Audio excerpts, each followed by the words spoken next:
時をかける希望恐竜戦隊ジュレンジャー All right, everybody, welcome to Chojin Chumps. I am one of your hosts, John, and I'm here with my brother Jay. Hello. Good to be doing this. Bad episodes, but good to be doing this. I have a hard time just straight out calling them bad because I found something interesting in almost each of them. Let me do it for you. Bad. Okay, you'll be chump and I'll be not so chump, and we're the Chojin Look, Chumps. okay, look, I'm willing to admit it's a mixed bag, but yeah, well, this is just you get two Bratty childrens out of three episodes, man, and my patience, and I know it's funny because you know me, I'm training to be a child psychologist. I want to be a school counselor, but Bratty kids, man. Ugh. Okay. Because I disagree. Because only one of them I felt was bratty. Let's begin that. Episode 14, Become Small. So, oddly enough, we begin with a monster. Well, I don't even know if you can call him a monster. It's actually interesting, and this was something I've been meaning to bring up to you multiple times. It's just that the cool thing I will say about Zyuranger is that they've established that there is a world. Like, outside of Pandora, there is a magical world in of itself. You know what I mean? Because this character, much like we've seen before, is just someone who has been a part of the world. It just happens to be crossing paths with Pandora now. Yeah. I even wrote that down. I put, once again, we have confirmation about a magical world, in this case, Fairywood, and that I really hope we get to see more of this magical, unaligned world, because it is interesting. You have these people here who aren't necessarily one or the other, but can interact with them and push the balance. Like Gnome, like Don. The monkey tribe. The monkey tribe were their own thing, doing their own thing until Yeah. a monster came and plunged them down below. Yeah, it's an active world, and that's something I always love to see. I think the best series I've read or watched. One Piece is a living world. The video games, I want living worlds. It adds so much depth, and like you said, the only crux is if we get to explore it. Okay, let me put a pin in that, because we're gonna go back to that living world thing in like 2 seconds, so I can give context to this. The episode begins with what is essentially an interview.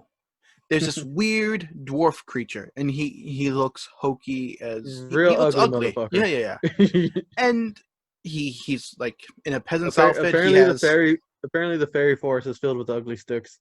Yeah, because he hit everyone leaving the place. he has a little like peasant's hat and outfit. He has all these little bottles and like a backpack. He looks rough. But hey, you know what? He looks like a Zelda NPC. Here's the bottles, and here's the rough textured face. Fair enough. But Majura's mask, let's specify it, because that's where all the horrors come from.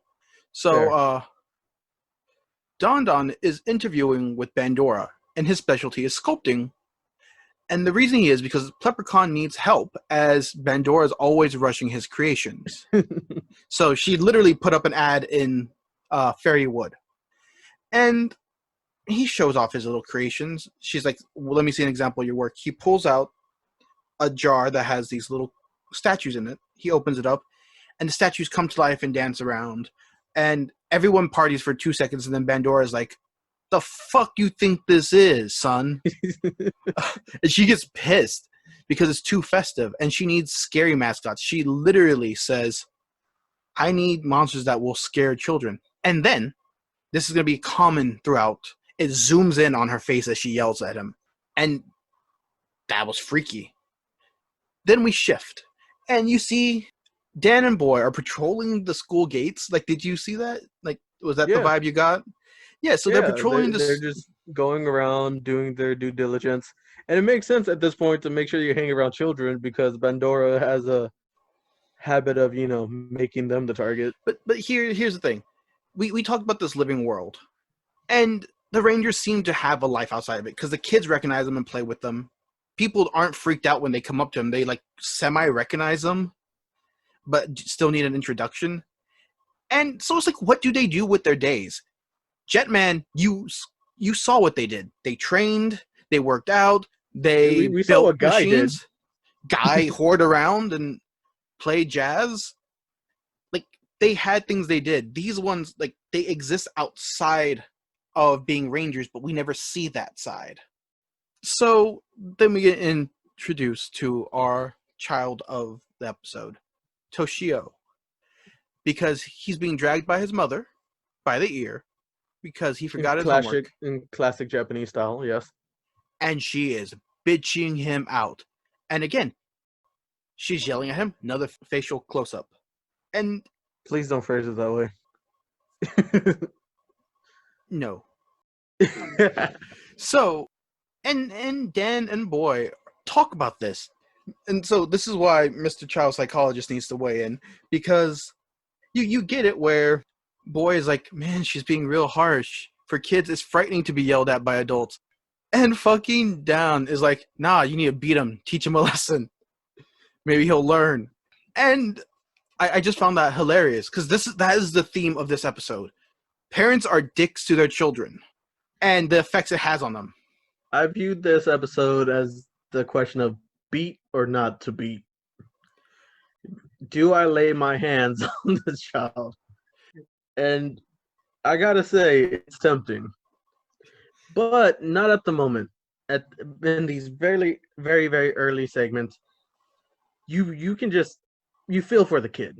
I mean, we've all been there. I felt for him the entire episode. Okay, and I'll tell you the exact moment. I mean, you can look at the screen and see the exact moment when my sympathy left for this child. Oh, okay. I want you to pinpoint it when we get to it. We'll get to that. But no, and come on, we've all been there. Unless you were one of those perfect students, Like perfect me. kids. I fell asleep in class. I forgot homework. I lied about doing homework. I was not a good student. I'll admit that. Yeah, I'm 'cause you still not can't a good read. student. Only problem is now I'm paying for my courses. However, this kid is having it rough. He's being dragged in a very humiliating manner straight to the school doors. Like, you got to imagine that's how he starts his day. The next thing you see is it pans to him in the classroom, another close-up of the adult's face. I guess it's the teacher chewing him out. It's like, how can you forget your homework? Which, in all fairness, that is something his mom specifically was telling him.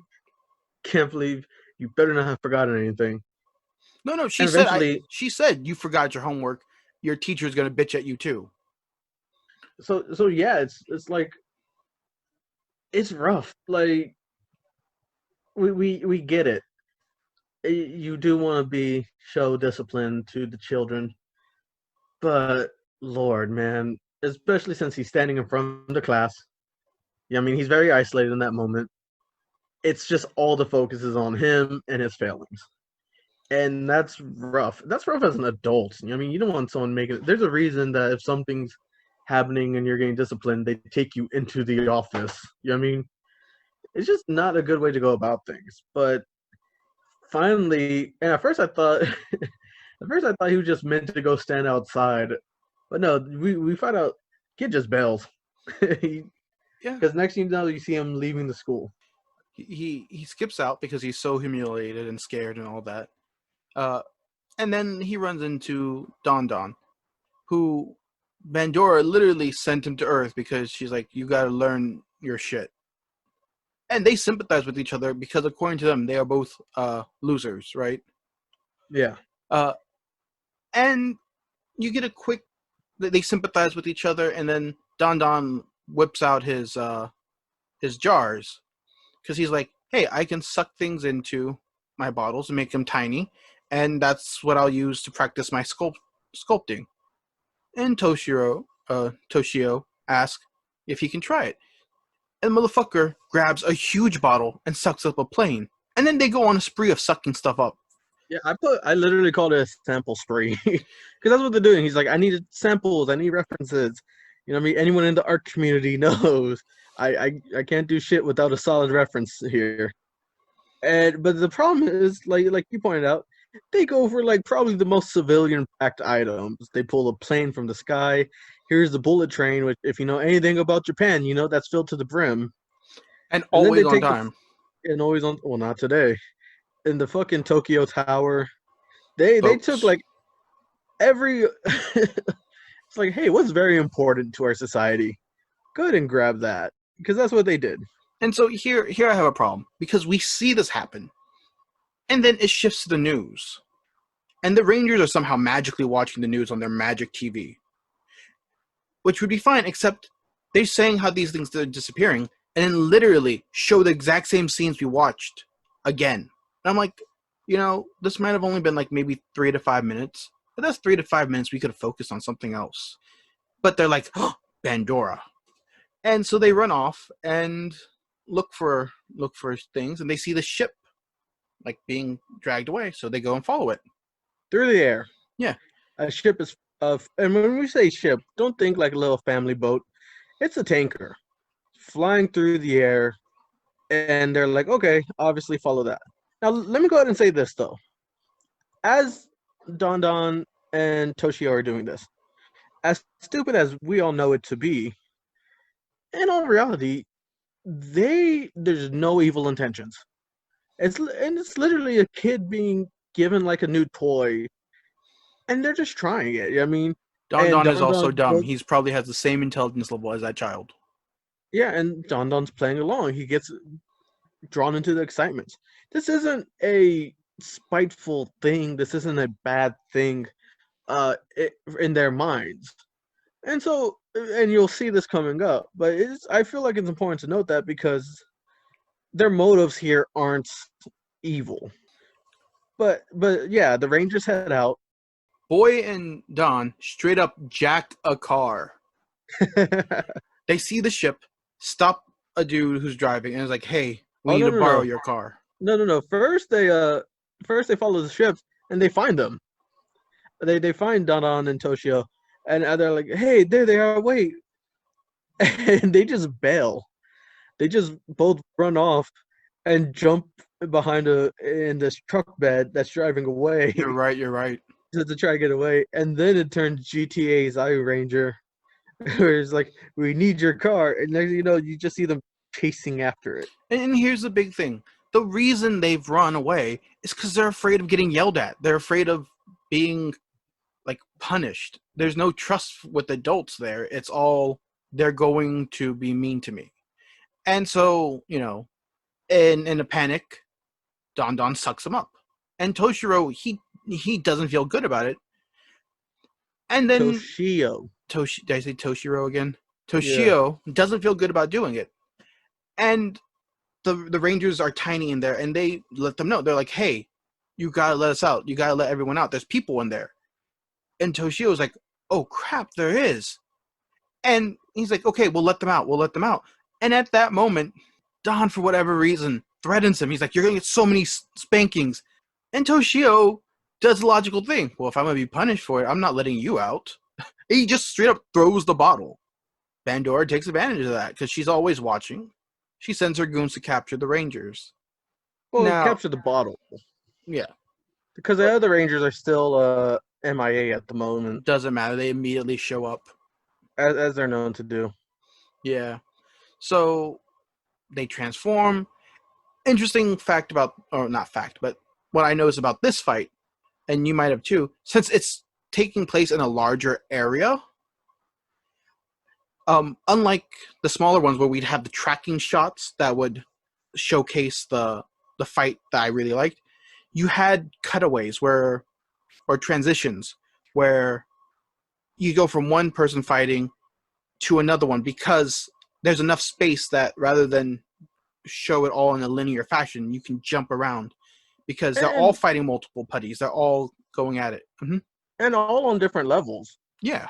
I think one of them's fighting on a train because they're in a train yard. Yeah.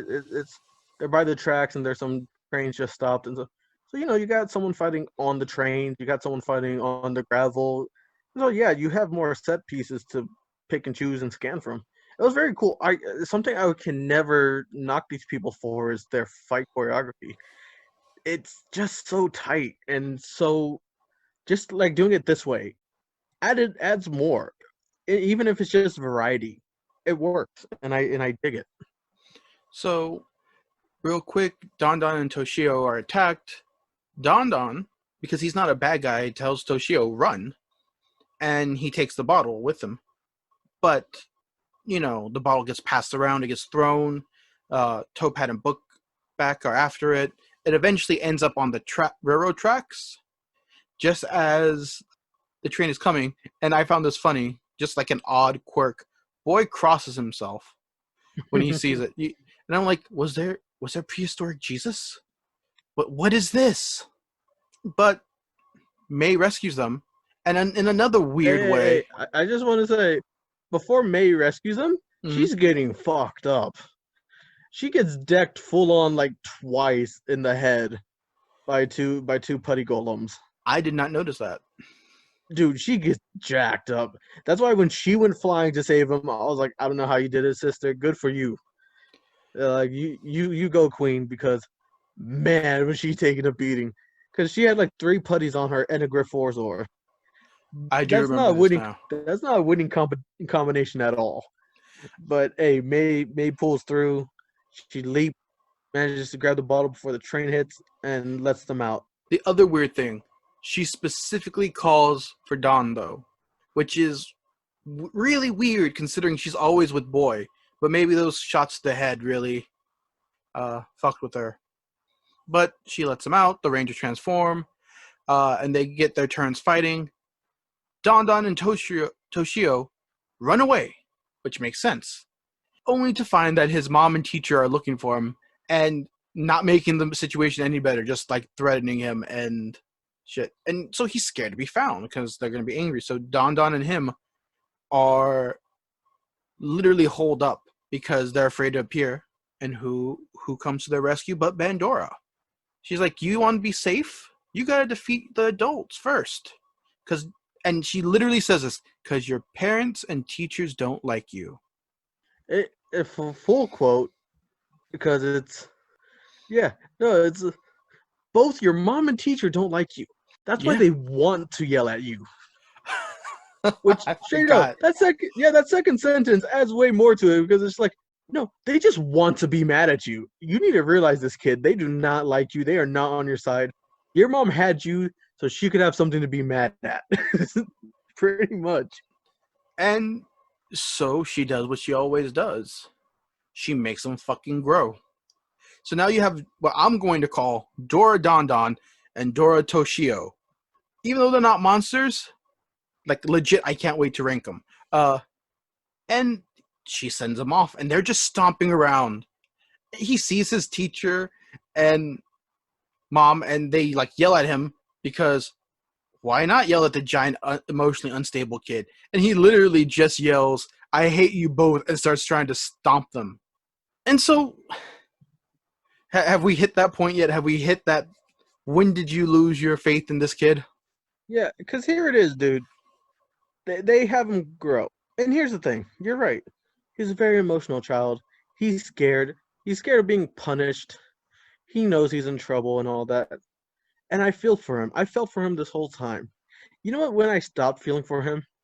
When he full-on tries to murder the Rangers. Because here's the thing. He's like, I have to defeat the adults. And he goes to the Rangers. And this is how they demonstrate just how hard he did this. The kid stomps on basically a production set. So you see his foot cave in the material that they used to make it.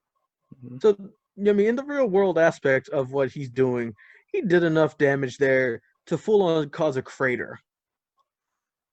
Right. That's full on trying to kill these people. This motherfucker. I don't care how scared you are of punishment. What do you think murder is, man? Time out. 1, if you do not feel safe with the adults around you, maybe. But 2, this kid obviously has no, like, I don't know how old he's supposed to be. I'm guessing like 8 or 9. Like, he's not 2nd grade, but at least 3rd or 4th. And he has obviously shown no comprehension of cause and effect. Because anyone who would like zap up a plane and then be like, oh my god, there's people in there, has to be fucking stupid. So, yeah. I don't have it in me to. Here's the thing. You could see something in the distance and see it as an object. You see a car in the distance, and it's like, it's a car.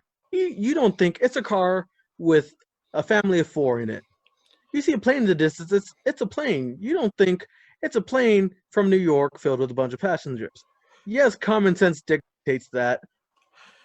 But the thing is, when you see 5 brightly colored individuals specifically standing in one spot and think, I need to step on them. I can't agree. I just can't. But we'll move on. We'll move on. I just think you're a child who thinks about murder. Or you have been a child who thinks about murder. Look, I've seen the look in your eyes.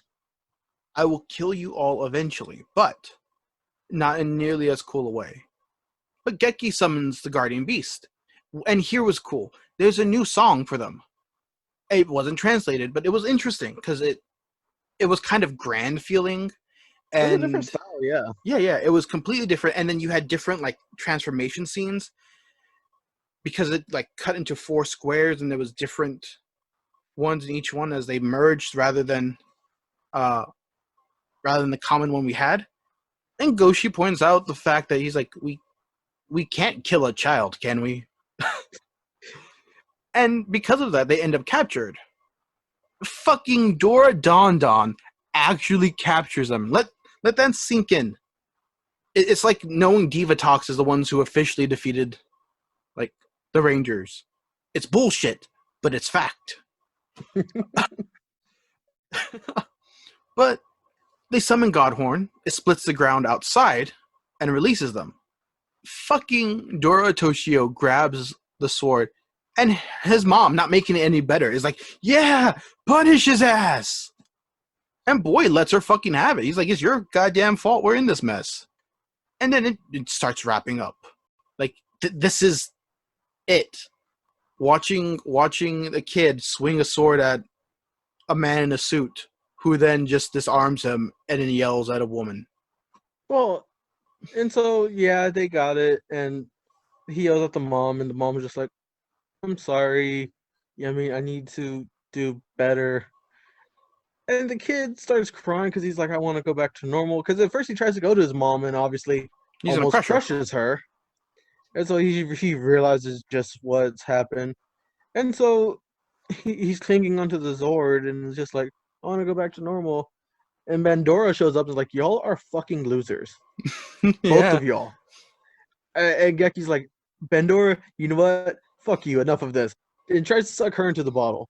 She enchants her staff to make sure she can't fly away. Her and her crew can't fly away. The Bookabak starts slowly floating away. Is only holding on to the railing. And Bandora sends a couple of blasts at the Zords to make them stop. And she's like, I'll remember this. And teleports away. And apparently at that point, it undoes the spell altogether. Yeah, and then it's just it. That's just it. Dora Don Don says nice things to the kid, returns to the woods, and it ends with a quote, children have it tough too. Do your best, everyone. Zyurangers are cheering for you. That's it. Like, I like the message. I like the execution. I still feel it's kind of... It was a wasted episode except for the world building it did. And maybe wasted is too strong of a word. But it's definitely one of those episodes that are going to slide under the radar.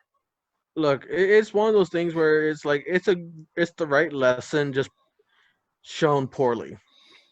Maybe not for the Japanese. True, and that's the thing. This is all coming from a Western context. And even then, this came out in the 90s. How we view and treat children today, like me and you were talking about, hell, Mr. Rogers used to be controversial. Where it's like, no, you're not supposed to teach kids it's okay to have emotions. That makes them weak. And you're not allowed. You're not allowed to value them for being them. Fuck that. Who wants well-adjusted children? Anyway, do you want to do a final thoughts on this episode, or do you want to save all our final thoughts till the end? My final thought for this episode: be nice to your kids. If you're like me, you're almost in your 30s and you're looking at having kids. Be better than your parents. because our parents suck. You know, my final thoughts is fuck this lesson. Fair enough. If a kid charges me with a sword, that kid is legally going to get these hands. I know what you're saying. How can this happen legally? I don't know. That's not my degree. But well, you know what I do know? This kid is getting these hands. I mean, look, because you're right. It always comes down to the right way and wrong way. Does the kid deserve to get in trouble? Yes. Was that the right way to punish him? No. If your kid lives in constant fear of being in trouble, of your scorn that you can inflict upon him. Here's the thing: all kids are scared of being in trouble. This kid was to an incredible degree scared of being in trouble, where he's like, that's his life, where he knows.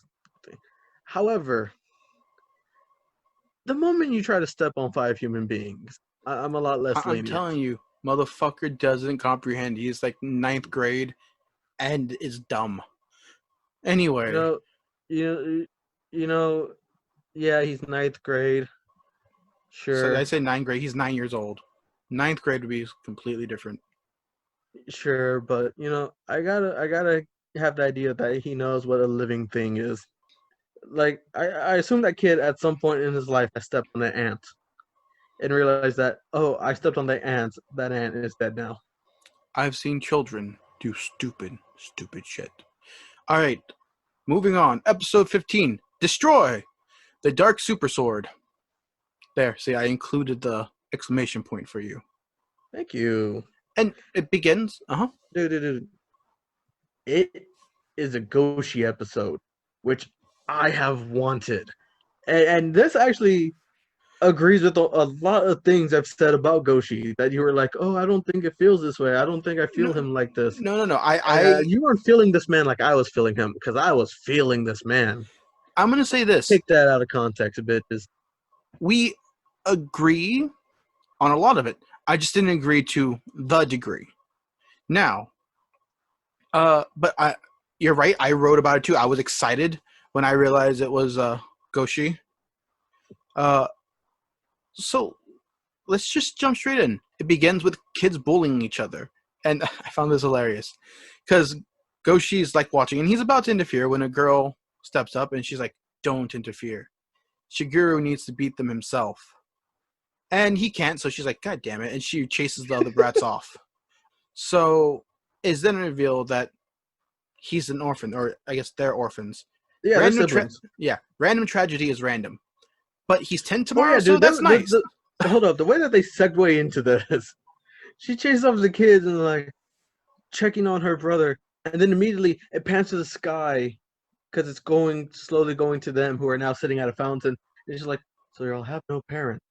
And it's coming to them. I was just like, what the hell is this jump? Yeah. And then again, the random shit that has to go into it. Because then he's like, but he's 10 tomorrow. You should come to his birthday. And it's like, that's not weird at all. But apparently, Goshi's also an orphan raised by his sister. So I guess it's okay. I was going to say, if we're going off the notion that, like you said last episode, that people know who they are, then look, I'm going to say it. Power Rangers were real. I had the opportunity to meet one. Fuck yeah, I'm inviting them to my birthday party. We're going to get fucking wasted, man. You know, for a little bit of money, you could probably have the Power Rangers show up at your birthday party. Shut the fuck up. No, I've seen them twerk. I've seen the YouTube videos. Fuck that. Unless it's Jason David Frank. I know he'll be Green Ranger for any amount of money. So here's the thing. So we get Goshi backstory. His parents died. His sister raised him. She was tough on him. And then she died in the battle with Bandora. So we get a couple confirmation things. So remember, we were confused about whether they actually participated in the battles. Well, they did. We saw it. Goshi lost his sister to a bunch of putties, which says something about her training, but whatever. You know, I feel very sympathetic with Goshi right now. Because just this last week, I've also purchased a Nissan. No. We're not doing this one? No. So, and presumably she's killed. It's not shown. And very important to always put that whenever it comes to the Power Rangers. Yeah. Wasn't shown her being killed. I'm guessing Scorpina is either going to be the sister of Geki or the sister of Goshi. It's going to be one of them. And let's see how that goes. But Bandora just has to ruin the party, literally because reasons. And you see her looking through Leprechaun's concept art, searching for the perfect monster to do it. And here's where it gets interesting, because this is exactly what you were talking about. She says Geki is leader, but Goshi is supporting the group from the shadows and is slightly smarter. And so she says what we're all thinking. I literally wrote that.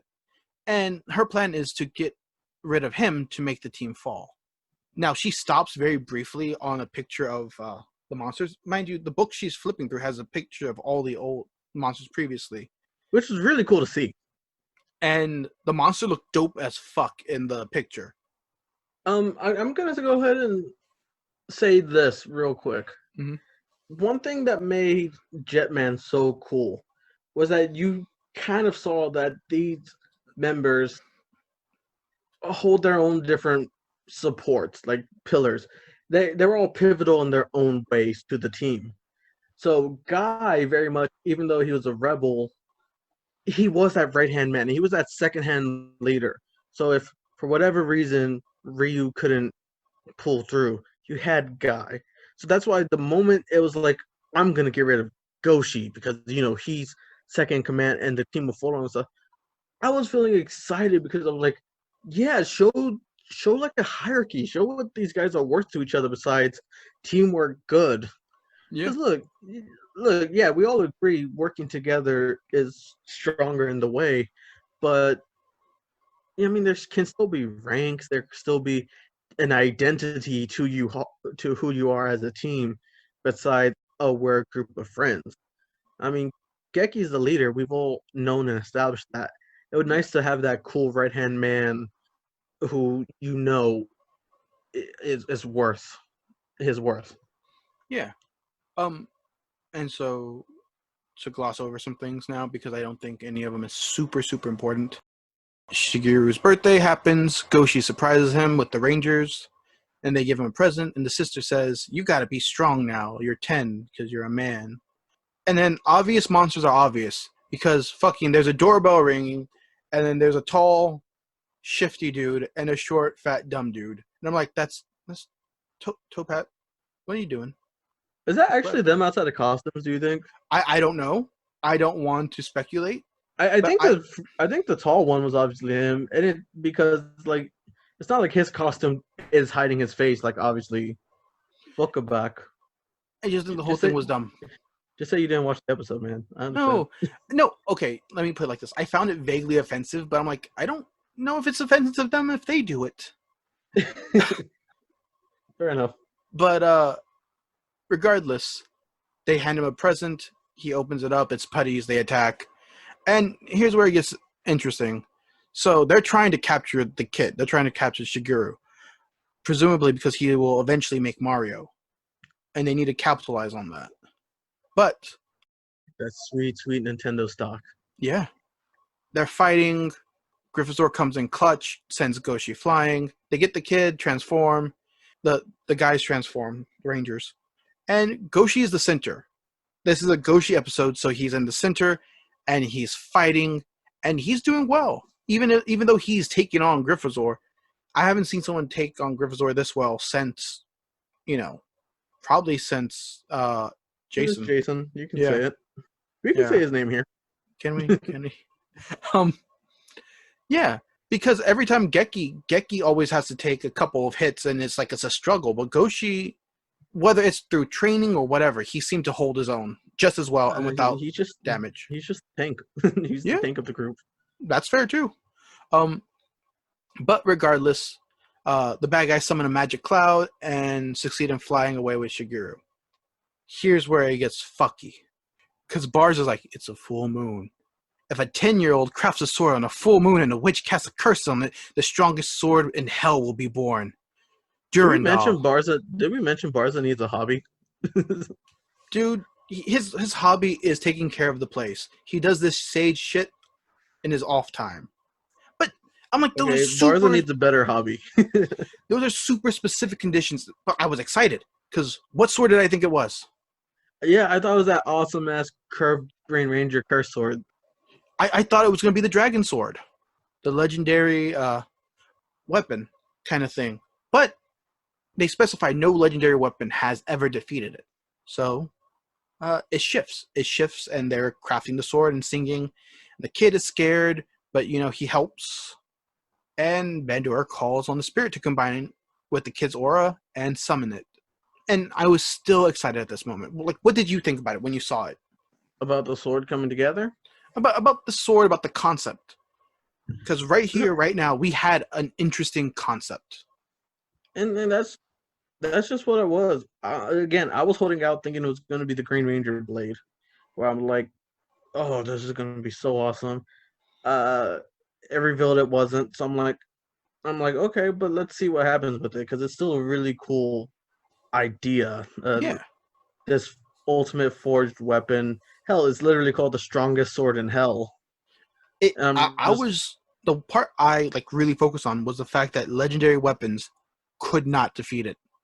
Yeah, the fact that they highlighted that notion of all things. But I will say this, the only thing that kind of grinded me in the wrong way, and it wasn't even about the sword. It was just that Bandora was just like, I have a monster to wield this. I have the perfect monster to give this sword to. And I'm just like, you have the perfect monster standing right there, right?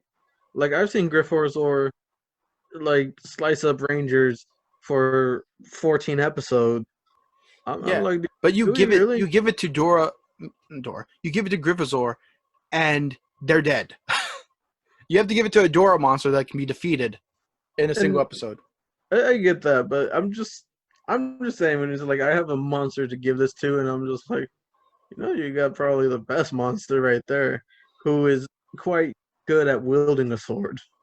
Yeah, I completely agree. But besides that, no, I was definitely on board and ready to see what this would be. I was excited about, because it's such a neat concept, and like you said, they immediately put that stake there that's like, no legendary weapon, which carries some weight, because like I said before, in Power Rangers, the weapons were just weapons. They were cool, but they didn't have the backstory. They didn't have really any substance to them besides the Rangers wielding them. And so for these legendary weapons, which we've seen act on their own, have their own powers to them, being said, like, these things can't do it, I'm just like, okay, let's see this. Yeah, I completely agree. So Dora Knight appears and takes the sword, and I was like, the design is cool. We'll see how it comes out. Not as good as the concept art, but yeah, that's exactly what I thought. I was like, the execution isn't as great, but maybe it'll be something interesting. Maybe. And then it becomes pretty standard after that. They set a trap. Kyōryū is calling for his sister. She runs to him. Goshi follows, which makes me wonder, why was Goshi alone to begin with?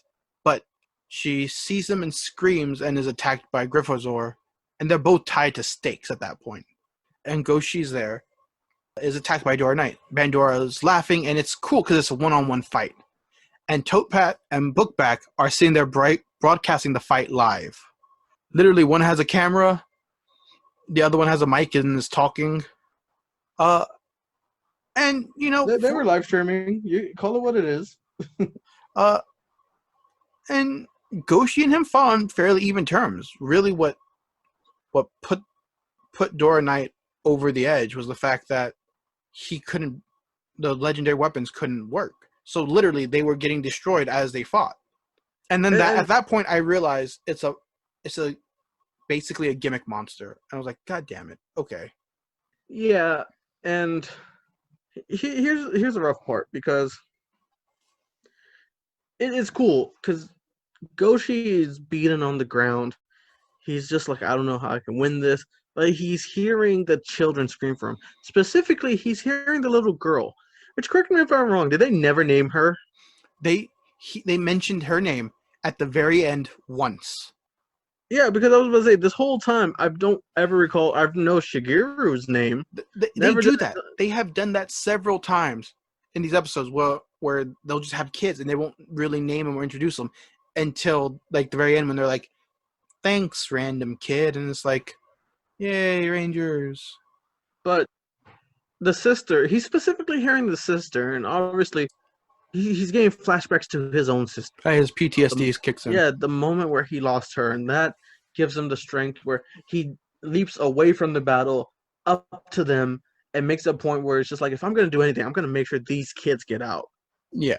He saves them, tells them to run, and breaking the rules means Gryffindor can come and slice your ass up himself now. Yeah. Which he does. However, and here's where I'm just like, the fuck. Because the Rangers seeing this happen, because this whole time they're at the children's house. They went there because they're like, we gotta watch over the sister. That's where she was live streaming to. And they're like, let's go. They hop into the TV, fucking Super Mario style, and just teleport out the camera. And look, if you don't want to have to explain things, fine. Can you at least do it in a manner you've already done? Like, I'm already used to y'all just being able to jump and or stumble upon exactly where you need to be. What I'm not used to is you fucking jumping into the TV and coming out of camera. In that case, could they do that to all TVs? Can it go between different TVs? Is it only the TV and the camera? Can they travel to the past if they're watching an old movie? What the fuck is with that power? Either way, let's move past that, because now it's a group match. And it's a group battle. What up? No, I was gonna say, and it's a fairly standard battle. There's nothing really to talk about except the Babel attack, right? Yeah, because none of their attacks are working. Hell, their legendary weapons, much like Oshi's, are all damaged. They can't do anything, so they bust out their ranger swords, get into their cheerleader formation, and yeah, Babel attack, where they point all the blades together and send this energy blast at them, which they've never done before. It was cool, but it doesn't do anything here. And at this point, Bandora's just sweet. They're basically done. Let's go ahead and make them grow to finish things off. And so we just transition into our giant fight. Yeah, and the giant fight, they can't really beat him because they can't use their weapons. Even Godhorn gets damaged by Durandal when Shigeru finally nuts up and he's like, I'm 10 and strong! And like his balls drop and he runs out there. And Bandora has no chill, so she's like, fucking kill that Muppet. And when Dora Knight goes to attack him, he can't, because apparently Durandal can't strike its creator. Honestly, I thought that was very, very Shinto, very Japanese, very much the will of the creators in there. And that is something worth noting. Because Bandora specifically said when they were building it that it's the innocence of the child giving it strength. It's corrupting that innocence. So in a way, I thought that was cool. Real quick aside, during the transformation scene, again, we have that another new interest theme, but there's no lyrics. But it did have the same physical transformations. Yeah. But that anyway, being said, they realize that the sword can't hurt the kid. Goshi's like, bring the kid into the Megazord. So they do, and then they literally just go and break the sword. Yeah. Their sword starts glowing red, I guess from the energy of the child. They immediately shatter the sword, and then one shot for a knight with their lightning attack. And I just literally write ending. Kids united, reunited. Yep. Happy ending. Really, I feel disappointed with this episode because it was such a cool concept, and we got backstory. I'm glad we got to know more about Goshi, but they didn't really hit more about how he's the second in command. They didn't really give us more about like his goals other than I too am an orphan. And then Dora Knight, who had such potential, was regulated to gimmick monster with Durandal. I was gonna say, I honestly think what could have saved this is if it was a two-parter. we bitch about two-parters, and suddenly we're like, we need a two-parter. Because look, there's weight with being a two-parter. And some of the two-parters that they gave us didn't have that weight. Did the monkey one need to be a two-parter? I don't think so. I felt like that was just so open and closed and did not add anything. It didn't need to be a two-parter. Here, like you said, we finally got backstory. It was a character one. You could have done so many things. You had the sword that literally decays the legendary weapons. And if this would have extended just one more episode, it would have given it that weight of like, we are in trouble. And you could have done more with Goshi. Where they say it's like, oh, he's the smart one of the group, or slightly smarter. So yeah, let Goshi think of the solution. I mean, he did here, but still, it was just so we handed it to you. Now, I will say at least all the themes were covered because at the start it was about this kid not sticking up for himself, and because he stuck up for himself, he was able to save the Rangers. But that also primarily takes away from the fact that it was a Goshi episode Exactly. because it needed to more come from Goshi than what it is. Because you'll see in this next episode, the solution comes from Boy, and because of that, you can see him as the reason for the victory. This one was just so quick ending and with little to no consequences that it honestly felt like wasted potential. Like so many cool concepts that just ultimately doesn't matter. All right, you ready for this next monstrosity? Yeah. Okay, I want to ask you right now: is it as bad as Tomato King? Yeah. You think so? I'm honestly willing to put it up there. I don't think it's quite as bad, but that says something. And we'll begin. It begins Do we have at the to? sea. Yeah, we do, but we'll breeze through it. We have 4 They're not minutes, so paying us. We're not on Patreon. I don't owe these people anything. Okay, yeah. So it begins at their secret temple, and Boy is making peppered steak. And everyone's super hungry and impatient. And oddly enough, the boys are all sitting together, with the exception of Boy, who's cooking, and May's on her own. Yeah, because no girls allowed. Duh. I just assume it's because she always sits with Boy, and he's just not there. But he passes out the plates, and apparently it's really bad. But my favorite reaction to it is just Goshi, who takes a bite and just shakes his head. No, thank you. And that was it. That was the end of that discussion. Just no, thank you. And I dig it. But Boy is upset because they all give him shit about it. May goes after him to kind of calm him down. And she's like, we don't mean it. But he runs off again and lays down to depression nap, as one does. Yeah, And off not in the faulting him on that. Self-care is important, everyone. Remember that. Yeah. Kids in the distance are practicing soccer. And this little shit is just like, this isn't extreme enough. I have to like spike my kicks. I'm not a soccer person. I'm not a sports person. So I'm going to call him spiking, but he's just kicking the shit out of him as hard as he can. He's putting all his energy into these kicks. And essentially and realize where it's just like for most sports, especially ones where you're working with other people, you're not really supposed to put all your strength into something that could potentially hit another person. You know what I mean? Even when you're running drills with your team, you're not ever supposed to be like, oh yeah, let me put all 100% of my energy into this, because that's how you get hurt, and especially that's how other people get hurt. And the kids call him out of that. They're like, you're not being a team player. You're literally kicking at people. Then he starts hitting them. And they basically kick him off the team. Which as they should. Good. And at that moment, Creepy Clown shows up. As they've been known to do. Yeah. The dude, and this is how much of a brat this kid is. He kicks the ball sadly. It flies, and as hard as he can.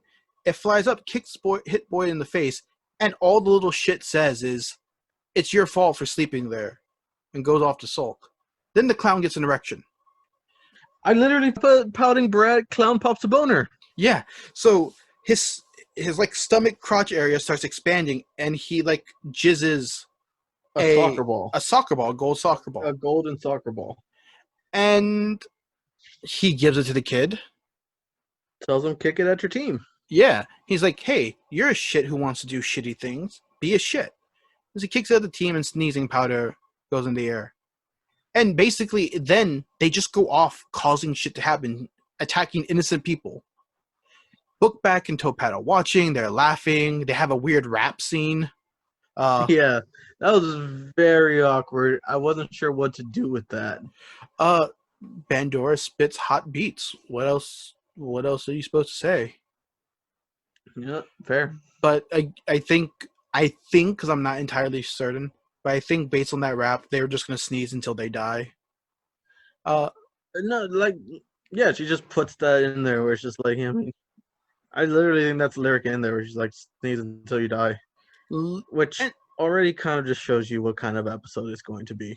No, and that's the funny thing. If your villain raps your consequences, don't set the bar too high, people.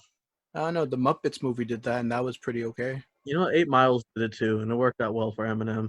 Did 8 Miles have a villain? Yeah, the other rappers. God, you're so uncultured. Okay, anyway. Literally, and here's the problem.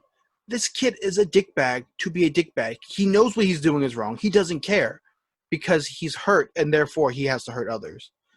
Kids are literally being sent to the hospital. Boy and the others go...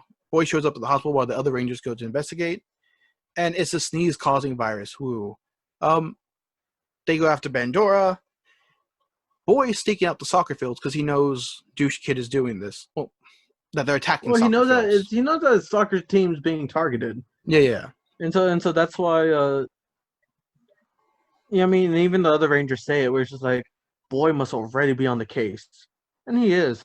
So he's there staking out the field when he just sees the kid off in the distance, put the gold ball down, started taking a couple steps back, and then with his prehistoric goalie skills, he catches the ball. Yeah, and then goes after the kid. And the kid literally just walks away. Like, he's like, "What are you doing?" He's like, "I don't care. I don't care." And then Clown Man appears, tells the kid to kick more balls. He jizzes a dozen balls, and he's like, "Get Boy." And Boy basically catches all of them except the last one, and then begins sneezing. The other Rangers see the dust. Infected. Yeah, the other Rangers see the dust and go there in their cars. The clown follows Boy and changes his Dora Endos. It's a tentacle monster. Wacky inflatable tube man without the, facial features. And you know what? The water is his weakness because it washes off the spores. And he goes to try and finish off Boy, and in doing so, he busts a pipe. He immediately flinches away from the pipe, letting us, the audience, know, okay, it's water. Yeah, but nothing important. What I'm getting at is nothing important happens here. One thing happens. Boy gets knocked into a random river, like raging river. Somehow, I didn't even know Tokyo had those. Yeah, man, they got water. Thank you. But honestly, the thing is, he's sick. He's in the water, and this shitty kid saw that. Oh my god, I've been working with the monster this whole time, and the monster's trying to murder people. Oh no, I gotta go help the guy everyone he personally infected. Yeah. I gotta go help this guy. So he runs off. At this point, the other Rangers finally arrive, and they're just ambushed by Dora Endos, Golems, and Grifforzor. And you know what? The more I remember this, the more I'm agreeing with you. Because his thing is, you can't attack him. If you attack him, he'll release spores. And he's just like, ha ha ha, I'm invincible kind of bullshit. And it's like, whatever, dude. That being said, his powers are actually some of the more extreme ones we've seen. Because Jetman... It's a pandemic. Well, Jetman, you saw skeletons, you saw, destruction, explosions. They toned that down a lot here. But here, people are sneezing and getting into car accidents. You literally see, and you might have caught it, a car flipped over and just pinning this dude, and he's screaming and waving his hands around. And sneezing. So people are legit dying for this stupid monster. Anyway, he grows huge. Boy gets rescued from from the river by the kid, and he's not sneezing anymore. So he's just like, it's water. So he goes, and as he's heading over there, yeah, Dora Endos becomes big and sends spores, sends his dust throughout the whole city, causing all the He's a havoc you plant just thing. said. They're spores. Yeah. And so I mean they call their guardian beast, and they don't join together, which is Which I important liked. because because it's perfect. It makes perfect sense because of how they choose to handle this manner. Because again, they can't hit him, but boy's like, no, we know your weakness. It's water, so we'll freeze his ass. Well, They use it, huh? Go on. No, so they use the Triceratops horns, which we've seen before, shoot out because it has chains on it. It wraps him up, traps him in place, and then the mammoth comes and just freezes him. Which freezing in this context is wrapping it in in the clear wrap. What's it called? Cellophane. Sure. Yeah, I wrote that too. I pointed out that that's all they did was wrap him in cellophane, and I liked seeing them fight individually. You get the feeling that they only could do it because this monster was so shitty, and the creature gets destroyed. All is right, and the kid for some reason is welcome back to his team as if he wasn't a dick and had actually learned a lesson. But you know what?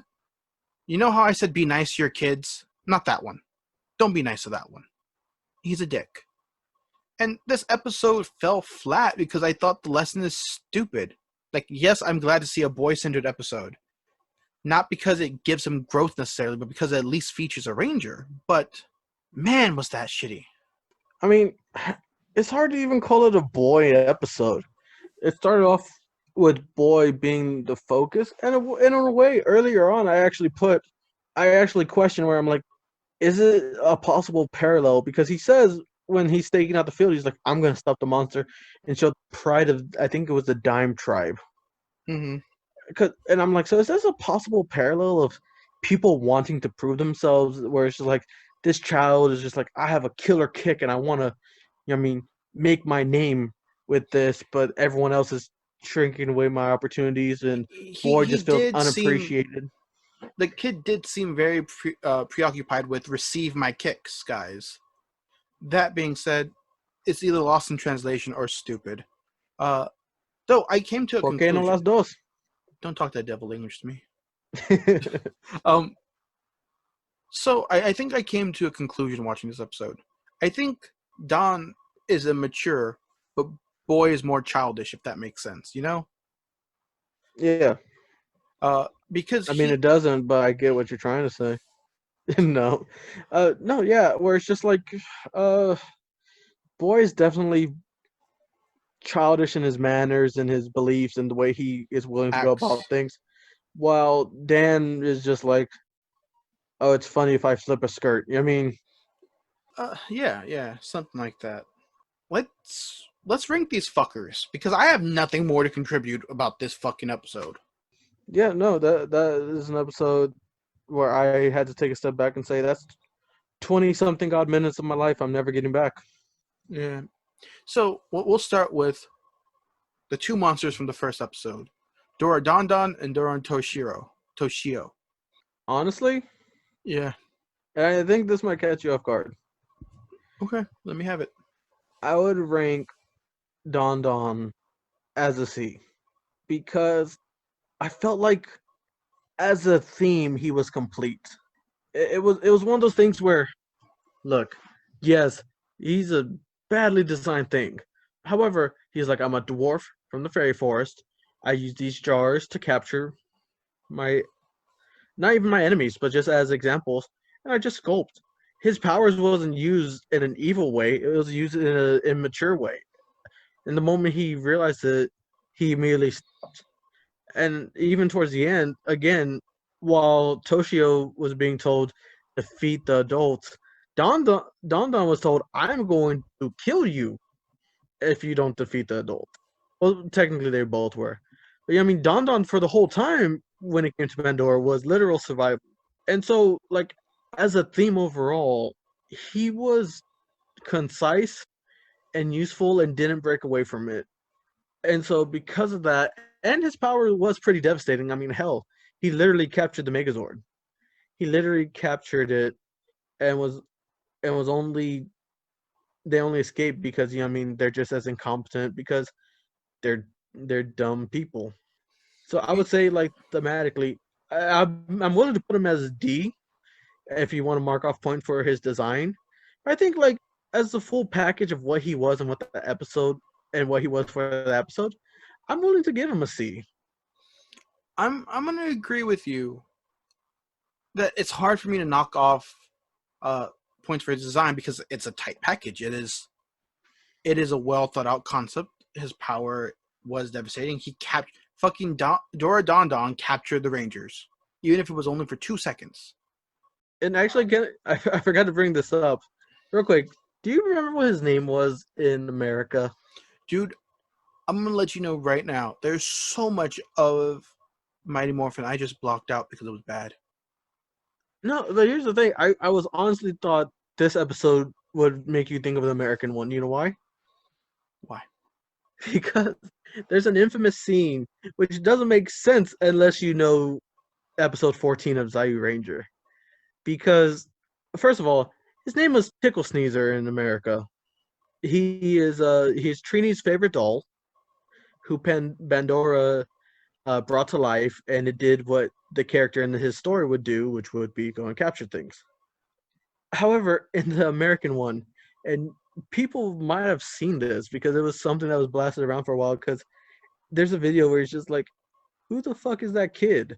Because you're seeing in the background of the Megazord this child, and it's just like, who the fuck brought that kid on set? And realize not everyone knows this is footage from Japan, but it was honestly, I was like, the moment I saw Toshio with him, I was like, oh my god, dude, if you go to Netflix and go to the episode, you will literally see the scene where he's trying to catch Bandora, and there's Toshio standing next to the Megazord. Because they could edit out a decent amount. They couldn't edit out a whole child from this frame. That was like one mystery. I was just like, oh. I'm on level with you. That is something I will not be doing. Oh. But yeah, you know what? I'll give it a C. I'll give it a C because I don't want to fight over it. I'll give it a C because I think it deserves it. Hey, and again, I'm done. If you want to put it on a D for design, I don't think its design is bad. It's functional. Dora Cersei is a pig in a Roman helmet. Dora Ladon, which is also, they're both D's. Bundle yeah, snakes. If you told me this, if you brought Don Don in front of me and said this is how dwarves look in this world, I'd be like, okay. So I'm gonna agree. I'm gonna say Don Don is Don Don. All right, Dora Toshio. Dora Toshio, I would have to give him a D or an E, just because he is a giant child. Yeah, his design was pretty shitty. I'm not gonna lie. He managed to wield the God Horn. His mother was ugly. He did come close to stepping on Rangers though, so he caused a lot of fucking damage for someone who also managed to do no damage. Yeah. I'll put him in, give him an E because attempted murder on. No, and that works. He's at the level of Dora Goblin or Dora Minotaur, where there's like you're functional, you're there, but what do you actually do? Yeah, which is great because going on to Dora Knight, put him as an E. Because look, I love Knights. I love them in Rangers. Again, I will say it time and time again. One of the coolest fucking Ranger costumes is Lee and Bo. Yeah, you. I love that outfit. I think the Wolf Knight Ranger is one of the coolest things. And I had such high hopes because I saw the art. I saw him drawn out first. And I was like, oh, that's going to look so awesome brought to life. And then they've really cut corners on that. Most of his design in terms of like the gold lining was on his shield. Again, he was very much a open shut case. He was there to wield the sword and then die. I mean, the fact that literally once the sword was gone, he was a non-issue. They literally smashed the sword and did a one-shot on him. So let me ask you this. other gimmick monsters, Dora Cersei, Dora Ladon, were Ds. Partially, I think, because they did manage to corner the Rangers. Mm-hmm. Do you think, given his design, his powers, and how he interacted with the Rangers, that he is worth a D or an E? Let me ask you, what was his powers? His power was stabbing with the sword. Yeah, because if you want to tell me his power was to decay the legendary weapons, it's not. That's literally the sword. Well, that's what I didn't say, so we're good. Oh, thank you. No, but that's my point. Where it's just like, realistically, he wasn't the threat. The sword was the threat. And if they gave the sword to Grifforzor, the battle would have been won for them. It was literally like, we just need a warrior to use this specific weapon. They probably could have brought in a whole different monster that could wield a sword, and it would have been to the same effect. Because at the end of the day, the hazard was what was it, Duladon? Yeah, I think so. And so it's just like, as a monster, your goal was to swing a metal bar. So And I put him as an E because I don't feel like he cornered the Rangers either. Like they were held back by their inability to attack him, but when they did fight him, they held their own. yeah, and so because of that, functionally he was there to do one thing, and which he ultimately did badly. Much like everyone else I put in the D, it was like, once the MacGuffin is found, he's not an issue anymore. So I'm willing, especially since, again, it's not Well, like to be his fair, the design. only one that's like that in the E category is Dora Goblin. The Yeah, other that's ones fair. are in D. Then yeah, I still am willing to bump him to E Yeah, I agree. because he really wasn't the threat. Um, and again, his design could have been cooler too.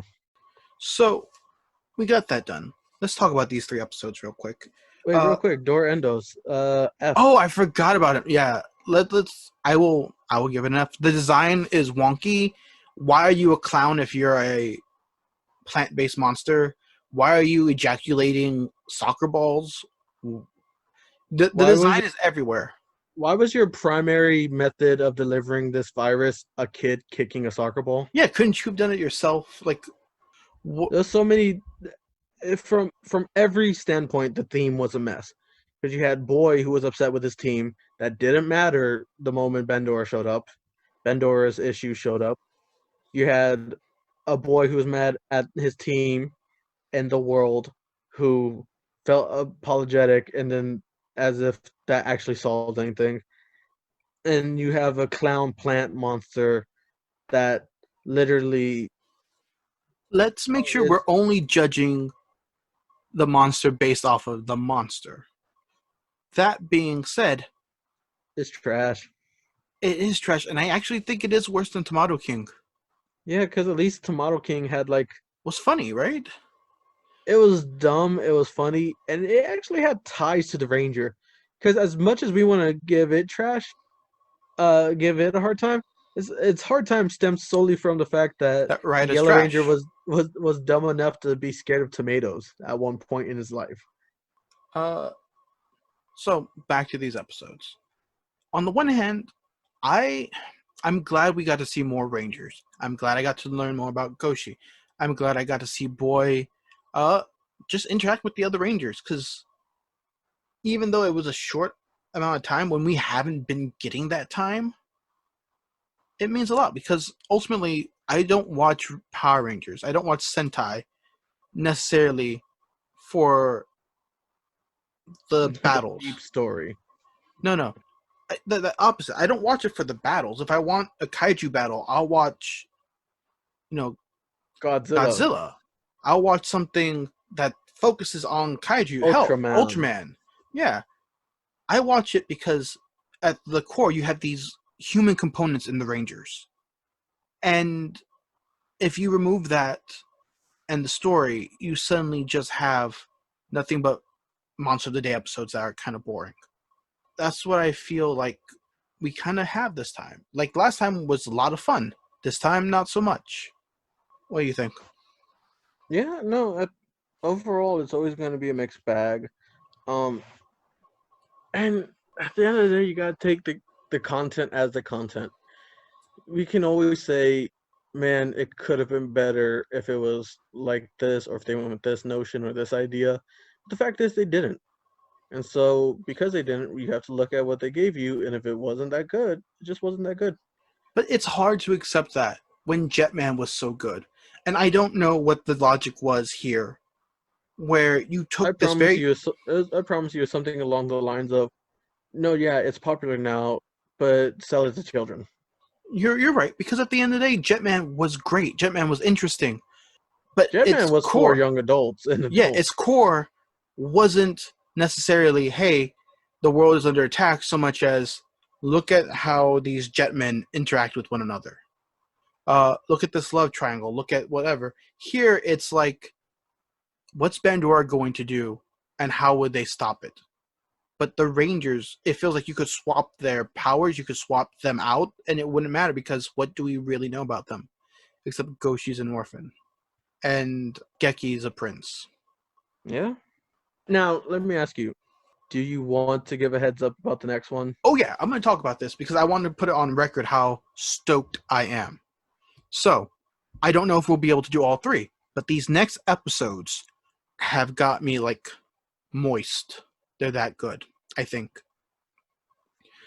Because the titles Nice save.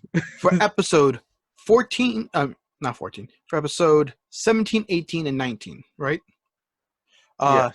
Are called The Sixth Hero, The Hate-Filled Brother's Sword, and Female Warrior Scorpion. In this little hour of TV, we are going to probably see the Green Ranger, see him fight with the Rangers, and Dude, see Scorpina introduced. Did you not watch at the end? Because I made it a point to. I don't always do this. But after the credit ends, you get the tune in next time, and it shows scene from the next episode. I won't lie, I didn't, because usually I'm trying to watch a bunch of different shit and get a lot of different shit done. So as soon as it's done and I've listened That to, explains why your opinions are half baked. you know what? I'm balls deep in wrestling right now. Like, what the fuck do you expect me to do? Oh no, now be balls deep in wrestling. But no, yeah, definitely. It's you just see the iconic scene. Remember when Tommy's wrapped up in the bandage? Look, I'm not gonna I even do, leave yeah, this. yeah. I'm not even gonna leave this as speculation. We're fucking diving in. We're getting our green with envy. We're getting our bad boy Sixth Ranger. Now And here's I am stoked. I'm excited, but I'm also very much curious because it's episode 17 in a 50 episode series. yeah, definitely. And here's my thing. Power Rangers Green with Envy saga series, whatever you want to call it, arc, was 6 fucking episodes. That's 3 hours of content right there for you to watch. And it all had to do with Tommy Oliver. Now, here's the thing. It appears this is 2 episodes. We don't know how they're going to treat it. We don't know if it's going to be like, oh, this was a Lost Tribe member who was also frozen and now he's kind of confused. We don't know if they're going to pull the Rita Repulsa route where it was like, no, I took a good person, turned them bad, and now they're my slave to fight the Rangers. We don't know how this is going to go down, and to hold it to Green with Envy is to set ourselves up for disappointment. Hey man, you say that, but as long as I see a dragon flute, I'm already kind of gonna be down. I mean, that's absolutely fair. Look, do you want to put in out theories? Do you have a theory? Do you want to put it out? I Or don't do you have wanna a theory. The only theory I'm going to call right now is that Scorpina is either going to be Goshi's or Geki's sister. That's the only thing I'm willing to stake my claim on. I am going to say the Green Ranger is going to be a prince from a tribe that was warring with the other tribes. Just specifically because it has already been said, and we know the Guardian Beasts are actually the creatures themselves. You know what I mean? Yeah. It's not because in Power Rangers, it's we built the robot to look like a T-Rex. No, the Guardian Beast is the spirit of Tyrannosaurus. Well, when they brought out their big book of knowledge about the legendary weapons, they got those things by slaying a dragon. And we know for a fact Green Ranger is a dragon. You're right. You're right. I want to say it's probably a dragon tribe.